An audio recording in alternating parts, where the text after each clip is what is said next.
he's literally a brother, man of the white collar, brother of the Lord, and man, God bless that man. Like he literally took me in the storage room and like just had a heavy bag and just gave me the hardest workouts of my life to this day. Like I Mm, can't. I remember. I think my warm up was a 45 minute run was my warm up, and then we start working out. I mean, it was mm. wild. Like, but yeah, no, 20 years.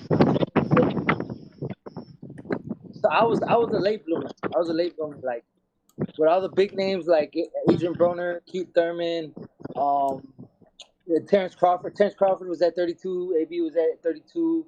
Thurman was at 52. I was at 41.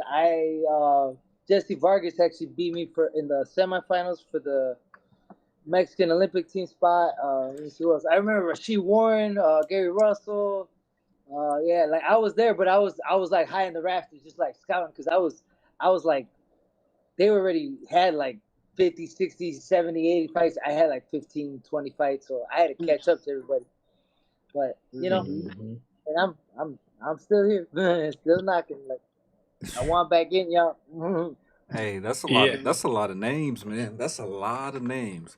I mean, shoot, they got what, well over 1,000 fights between all of them. That's a lot of experience, bro. And for you to be there, hey, Yeah, my first loss, I lost to a guy who we split a bunch of fights with each other. But I had five. It was my fifth fight. It was like his 115th.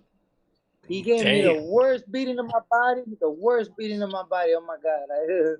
But in that same tournament, I swear to God, I was like, man, uh, I, I just remember like that hurt.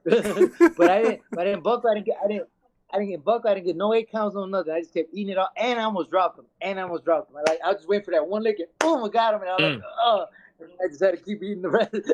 Hey, man, but that overhand right, but in that same straight right. tournament, not to cut you off, You good? in that same tournament, a year later, it was the Junior Olympics. I ended up beating him with only like 15, 25. Like, I just caught up. I definitely attribute that to all the sports I played. Mm-hmm. Had his number. Hey, Adrian. So it's crazy, bro. GT has a similar story. Like Yeah.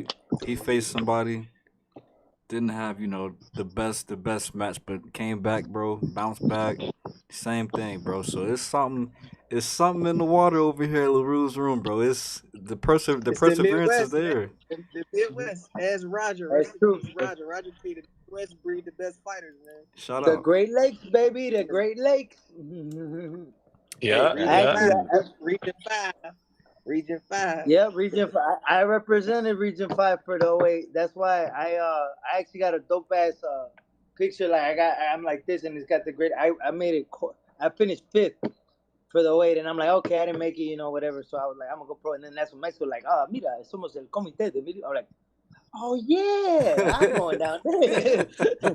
Hey, I'm like, I'm like, Papa, I love you. Gotta go. hey, hey, Brian. Why you Yeah, say? yeah, yeah. Hey, we got Brian in the chat. He gave us a thumbs down on St. Joe's.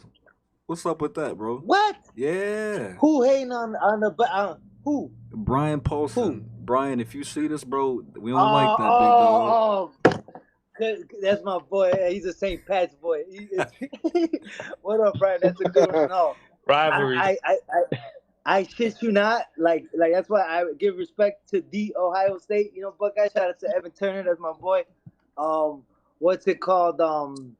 Yeah, no, like that's when I went to St. Joe's. Like that's when I learned how to play basketball. Like I was a street hooper. Like I said, and one mixtapes were in. I looked up to my big cousins. They were their squad was MOB. You know what that stands for? Like that. They Yeah, were we'll just a leave it mob there. fight. Yeah, we just leave it at that. So like. And they were my big cousin, like, and he would be like, I was just a little youngster, and then they bring me, man. This back when Cabrini Green was still around, he brought me there. That's a legendary Mm. park. My cousin, like, he was like, they were just fearless, they just go, and even too, brothers be dunking or whatever, like, but they still be running the court. Don't matter the sizes. The dog, like, I Yeah. became I, I was the defensive demon. I was on the B team, worked myself to the 6 man A team. I remember Coach P used to get like, and they would be like, you're not scoring no more." like I would just be on you like, right. I'd You be on you. I just, Kind It's of like about the way effort I with that defense, man. Skill is every yeah, that effort big. Absolutely. So if you got that dog in exactly. you, What? Yeah, hustle beats hard work, or hard work beats talent any day. Now, GT Adrian, do y'all think so? There's a lot of boxers that hoop. Do y'all think those two sports translate very well? Personally, Oh, you go with yours first, Adrian. I would say so because what I tell people is the defense, the footwork, the sidestepping, like that's, and then too, it's just coordination. Like if you got coordination like that, you kind of, as a fighter, you kind of just feel the flow, and then you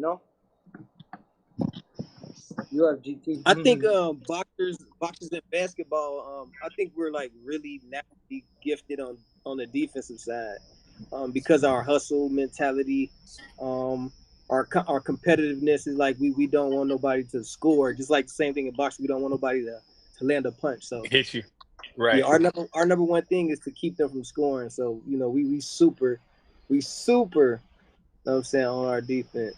right, man. Yeah.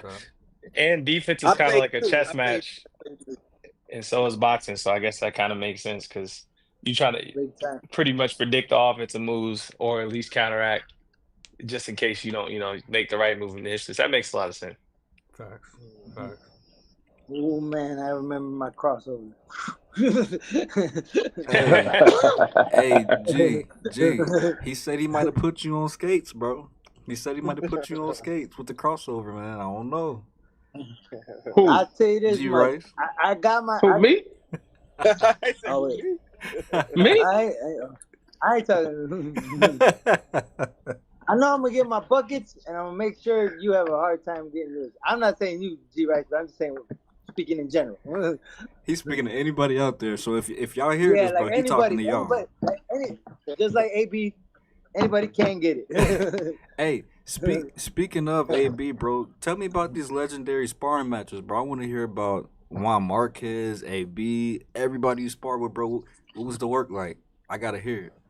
Man, that's why I'm not trying to be a gym legend, I'm trying to be first and foremost, what I'm gonna say, I'm coming back for a strap, nothing less. I don't even care if I don't get it. I'm just gunning for it because the fact that I never got a title shot for it, the fact that the man that I beat got one, and then the guy, and I'm just like, oh, there's so many things.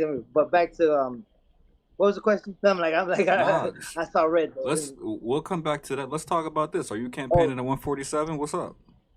so no, yeah. So I'm still so now I'm a full-fledged welterweight. Okay. I was a Hmm.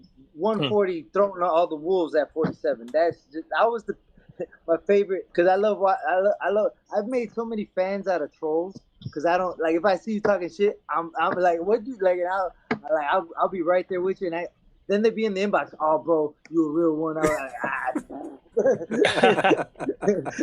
Backtracking. then yeah, exactly. I'm like, oh, now you deep riding. Come on, man. Facts. But anyways, no, it's all just because I like it, like it's cool. But I I just can't take I just can't take that like it was my own like in Chicago they'll be like, man, like something about you were a go getter, you went out and go get it. I'm like, yeah, but I didn't know what I was doing. I'm like, I just went out there and I was balls to the wall, like I want all you, like anybody. And that obviously with the way the game is now, you have to move differently, and like it just. Absolutely. Hmm. I believe You got to like play the game. I will say. They can call me a hater, but I think the game's ruined. I think everybody's little. Honestly, I hate to say it, but it's all a bunch of bitches now. Like everybody's scared and protecting their own and this and that. I. Hmm. That's why I knew as I was coming up, I'm like, oh, I'm the last of a dying breed. I'm like, they ain't making them like me no more. I'm like, they like, I ain't, like, I was just trying to be the best, fight the best. But even my dad, he would always try like, no, Mijo, and I should have listened to my dad a lot more. He would always try to come, but I was no, I got I, in the amateurs, I used to fight dudes that were like 15 pounds heavier than me, and like my dad would like, no, make him a 12. I'm like, no, Papa, what the hell? Like I get mad at him, and then I still end up giving dude 8 counts and stuff and winning the fight. So I thought and, like you can't beat King Kong when you're fighting at the world class level. Like I was still a 140 pounder, and I was fighting the best fighters at 147, and literally still holding Mm. my own. But I it's like agree. I wasn't, my muscles weren't there yet. I wasn't, like shit. It's funny too. Like I watched that fight which this is crazy, but I'm closing in almost on 4 years that I fought fucking Conor Benn. Yep. But I watched that fight. I'm like, man, I look so much bigger than him, and I'm like, and he's on PEDs. That's funny. Like that's, but it's just I like now, like, and I knew it because everybody was like, oh, I'm like, nah, he didn't. I mean, he had a little pop, but I'm like, it was the energy. I was like, I break everybody, or at least get everybody to that point. Like I'm that warrior runner that it's like you better keep running 'cause I'm gonna catch you eventually. But it's like I'm like this motherfucker still got so much energy. I'm like, all right, I'm gonna just stay out here, whatever. And I honestly, I apologize. I don't apologize, but I threw a curveball. I threw a curveball because everybody knows me. I don't care. Blood and guts, balls to the wall. Let's go. I said, man, I seen through him. I'm like, you ain't got no skills. like I just knew that. Like you can't like tough guy trains hard or wanna be tough guy trains hard, brash hard. Oh my god, that was another one I got annoyed with. But it's like yeah, I don't know. It just I was like, you know what? I'm gonna act like, and then shit enough, I boxed circles around, but I went in the UK, and of course they like, I mean, you can't do that out there.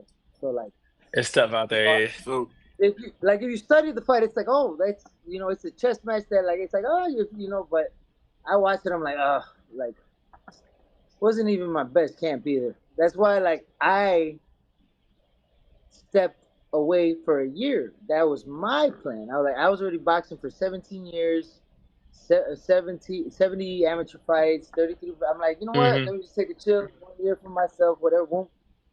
Yo, these 3 extra years, it's been like 30, 40 fights. We're talking Dang. real fights. Like, I talking, who's that guy? I mean, I was going down the list. I'm like, man, I know they were talking about Ryan Garcia when Tank fought the other Garcia. They were talking about me and Mercito Gesta. I remember when Bud fought David Evanesyan. I was the backup. I remember I was gonna fight the former Olympian Taras Salusliak. What's the other guy? Man, I was just going down. I'm like, man, and I'm like, it ain't like I ain't trying to fight. Shoot, just recently, Kurt Scooby, 3 week notice. I accepted 3 weeks to get ready for damn. the fight. 2 days later, oh yeah, no, we're good. I'm like, are you serious? Like, bro. Let me let And me It's something yeah, to that. let me I ask. actually, I don't mean to cut you off. Let me yeah, ask yeah, you no, and you good. you and GT about that. Like when you're training, bro. Like, does that just kind of derail, like, not your confidence, but like you're trying to be active, you're trying to fight, but like, what does that do to you as a fighter when it just doesn't go through or it falls through?